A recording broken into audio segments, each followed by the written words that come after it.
দর্শক আসসালামু আলাইকুম। দর্শক আপনাদের প্রীতীয় শুভেচ্ছা জানিয়ে শুরু করছে আমাদের আজকের প্রতিবেদন। তো দর্শক দেখতেই পাচ্ছেন আমাদের সামনে এক আপু দাঁড়িয়ে আছে, আমরা তার গল্পটা শুনবো। আপুটা খুবই অসহায়, হতদরিদ্র।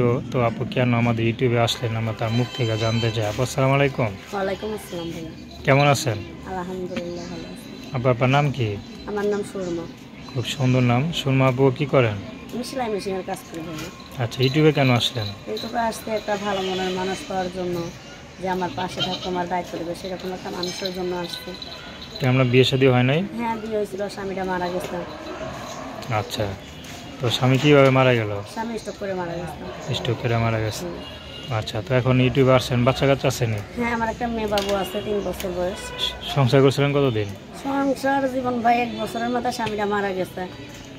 আচ্ছা, তো এখন স্বামী ছাড়াই আছেন না? হ্যাঁ, এখন স্বামী কীভাবে চলেন? খুব কষ্ট করে চলতে হয় ভাই। আম্মু আসতে, ছোটো একটা ভাই আসতে, আম্মুটা অসুস্থ, কোনো কাজকর্ম করতে পারে না।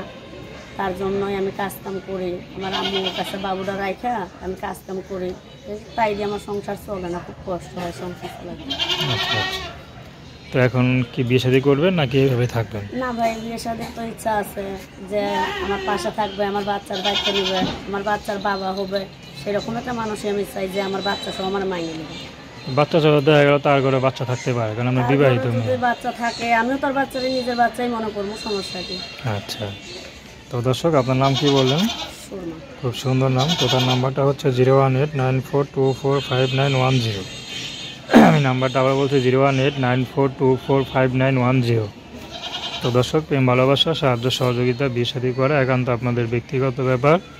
তো আসুন আমরা 5 ওয়াক্ত নামাজ পড়ি, সর্বদা দেশের সেবা করি। তো সুরমা আর কিছু বলবেন? না ভাই, আর কিছু বলার নাই, যে আমার পাশে থাকবে, আমার দায়িত্ব নেবে, বাচ্চার দায়িত্ব নেবে, সেরকম মানুষের যাতে আমার ফোন দেয়। সে যদি বুড়া হয়? বয়স্ক হোক, সমস্যা নেই, তার স্ত্রী থাকুক, মারা যাক বা ডিভোর্স হয়ে যাক, আমার কোনো প্রবলেম নেই।